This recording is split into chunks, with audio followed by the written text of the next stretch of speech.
may be seated.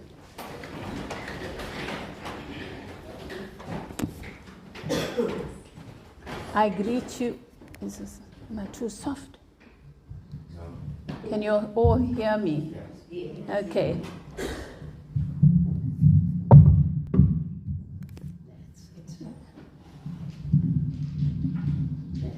Okay.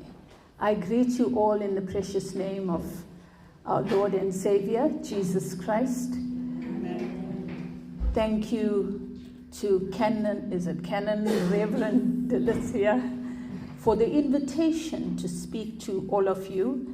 And I'm basically here as the custodian of 84 children that live at St. Monica's. Now, St. Monica's is an Anglican church. It was started by a lady called Miss Snell. And the way manner in which she started it was she found a lot of girls, young girls, begging on the street. So she actually decided, I will take them in and I will start this shelter for them. And do you know where she started it? In Amgeni Road, okay, with a handful of girls. And then it grew bigger and bigger, and then St. Monica's was actually in Hillary for a while. But the space there too couldn't accommodate the children. And then finally it moved to the Bluff. I stand to correction, I may be missing a few more places. Now, that is the front building, so it's just going to run. I'm not even going to look there because I can just speak, okay? So basically, we admit children from 3 to 18 for girls and 3 to 12 years old for boys. And I think a lot of you may ask, so what happens when they're 12? Do we chase them away? No, that's just the policy of St. Monica's. St. Monica's originated as a girls' home. So somewhere along the line, my predecessors may have decided to admit boys, maybe because I couldn't find records, maybe because they were siblings, if you understand what I mean. So when the boys are 12 years old, okay, we have already looked at children's homes that cater for boys, looked at aunties and uncles, that kind of thing, and then the boys move out. So we have what you would call cottages. We do not have a dorm system, okay? So that's a typical cottage, and I've actually done that. Sorry for the terrible display, but I tell you what, I was struggling because we couldn't find our original PowerPoint. So it's a cottage that houses about 14 children, okay? We have a boys' cottage, we have a little one's cottage, and the rest are older girls and pre-teens, okay? And they live in your, so take your house, okay? It's just a little bit bigger. So our primary aim at St. Monica's is to offer residential care. That is our primary aim. Alongside with that, we also offer life skills, teaching the children basic life skills. What kind of life skills? How do you sew? How do you cook? So that when you go out into the world, at least you know how to cope and how to manage, okay? So we empower them with, it's just not, okay, we're giving you a house. We also offer them life skills. And then added to that is our second main aim is to one day return the children to their caregivers, their parents, if possible, or the community which they live in, because it is not healthy to remain in an institution forever, okay? So it becomes how do they come in? A lot of people say to me, oh, so if I phone you, Althea, and I want to bring a child tonight, will you take them? Absolutely not. How it works is that an outside social worker from child welfare or the department receives an allegation, okay? And they phone us and say, hey, do you have place for a 5-year-old or a 15-year-old or a 10-year-old, okay? We invite them to come in, we have a long discussion, all right? And if they meet the criteria, then we take you around, show the child the home. Look, it is very painful, it's not easy, okay? But it is our responsibility to provide a safe and good care to them. A lot of people call us an orphanage. We are not an orphanage by virtue of the fact that we admit children who are abandoned, children who are orphaned, and children who are actually at risk in their own home environment, okay, neglected due to neglect or abuse. Now, we also, do we have a school on site? No, we actually send them to schools. We have vehicles that transport them to 18 schools, okay? Not in the area, Wentworth, Merebank, and outside the area, okay? So we cater for specific needs, special needs. We also cater for Zulu-speaking children, okay, who cannot understand, who cannot write a word of Zulu. So we transport them there. So that is the basics of St. Monica's. Then to say we have carers in each cottage. You call them child and youth care workers that care for the children. And we have a manager of that department. Tell me if I'm going too fast. Okay, so they live in and they work a 5-day on shift, 5-day off, because it's not easy. Okay, so they work Monday, whatever, and then after on the 6th day they go off duty. Okay, and then the next shift comes on. So that is as far as the children go. Do we invite people to come in and give a meal? Yes, we do. A lot of people like commemorating death days of their loved ones. A lot of people like booking a meal on a Sunday or a Saturday, right? And we take down those bookings and we say, sure, you're allowed to come in as long as you don't ask the children questions about their background, take photos directly of them. Okay, that is the only thing. But you are more than welcome to come and just spend some time, just spend some time with them. If you're bringing in, or you want to bring in a meal, you want to bring in groceries or whatever. But I'm not here to say bring in something. A lot of the other reverends, and I thank you, I only met Reverend Delicia recently, and she invited me. Other churches think, oh, okay, she's coming, what does she want from us? Okay, this is an information giving because this is an Anglican home. St. Monica's is an Anglican home belonging to the Anglican Church. So that everything you see there, right, we stay there rent-free. But I just want to touch on something. It is very, very difficult. We have a social work department, okay? I'm a social worker by profession, but I don't practice directly. I supervise the social workers, so they do all the paperwork. So say, for instance, some of the children are placed there. We have to have a court order. We have to have a birth certificate. We have to have a medical, or what do you call it, a clinic card, okay? So if that is not in place, we will not accept you because we are mandated by the courts to have that in place. It's not a simple process of just having children reside with us. We have to have the proper documentation.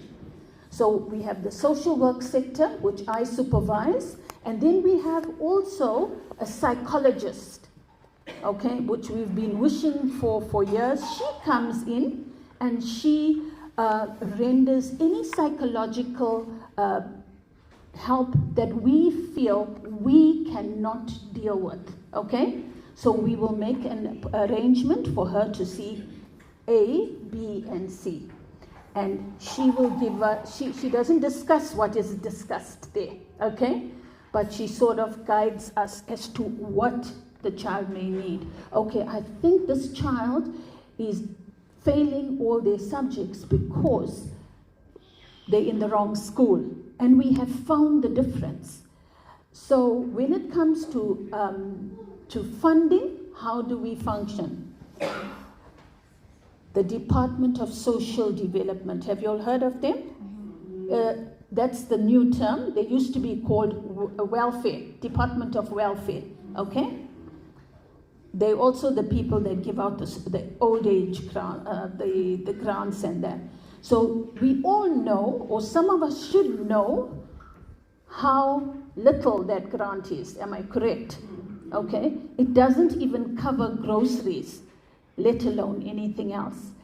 And the department gives us an allocation for each child, provided there's paperwork in place. Okay? If for some reason the court did not process that particular court order, even though the child is under our care, the department won't give us a subsidy. Okay?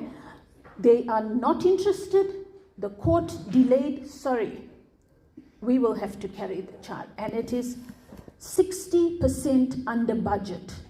The balance of the money we must find.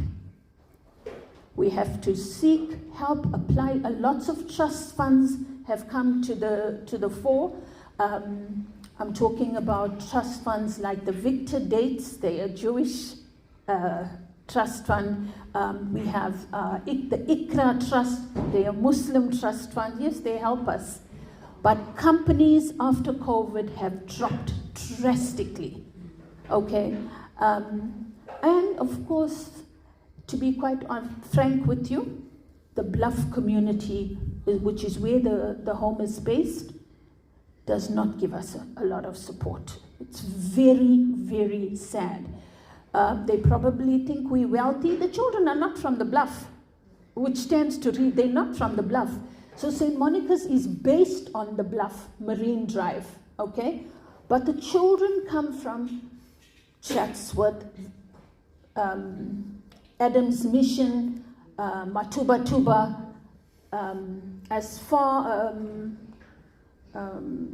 Umkababa, as far north, Stanger, deep rural, right? Potchefstroom, deep rural, Peter Maritzburg. So it's not easy. A lot of people don't say, oh, this is a wealthy area.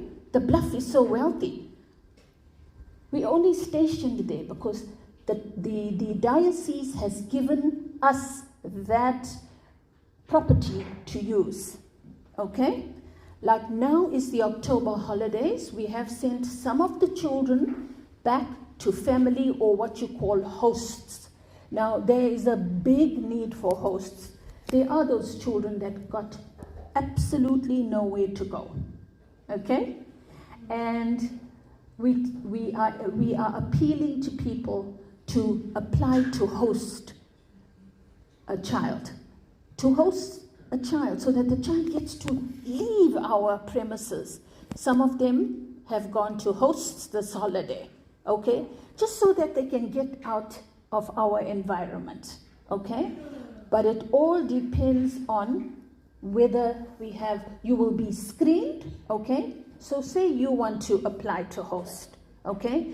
You'll have to come in, we'll interview you, we will do a background check on you. Are you suitable enough to host? So all those checks and balances, because if anything should happen to that child whilst in your care, we are in big trouble. So, just a few, just coming to the expense side. Our lights and water comes to, yes, we pay electricity, okay, comes to 90,000 a month. Okay, say roughly 85 to 90,000. Because we're a massive property. Nope, I've written to the municipality, not interested. No, I said, please give us a discount. If you think about it, 90,000 is a lot of money, okay? And we've got LED globes, we've got solar panels in place, and it is ludicrous that we have to pay that. Our food bill, think of the price of food now for your household, right? Just roughly think of your household. We have to provide for 91 at any one time because we are providing for the children and their carers, the carers that live on site. So that food bill comes to, anyone wants to hazard a guess what the food bill comes to? Come, it's fine. 25? Okay, that comes to 75,000. 75,000, okay? So we're not playing. I mean, we go into Checkers, we come out with 2 packets. We all know it's nothing under 300 rand. I'm just giving you all a summary of how it is. When we go to buy toiletries and things for the children, that comes to 10,000. Okay, whatever you need in your house, the children, they are children. We don't say, okay, you're in a children's home, you don't need this. No, we've got to buy the necessities for the girls. We've got to buy the sanitary wear. We've got to buy roll-ons. We've got to buy Vaseline. We've got to buy lotion. Just like it is in your own house. This is exactly how it is with us. Okay? And a lot of people say, oh, apply there and apply here and apply there. But, you know, I'm the one that does the applications, and sometimes it's not easy. But we also have a social responsibility. I don't know if you all have heard of that. A social responsibility where companies are looking for places, okay? And we are BEE compliant. We have an NPO certificate in place. We have audited financials in place, okay?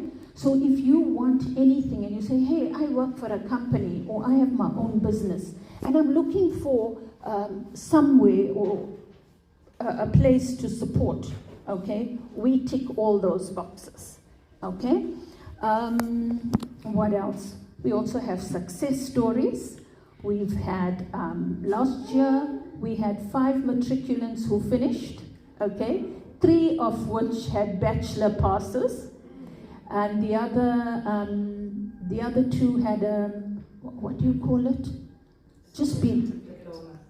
Yeah, they had a diploma, right? 2 of them, 2 are studying at the Regent School of Business, okay? And the year before that, we had 3 that finished in matric, bachelor pass again. One had the highest in tourism in KZN.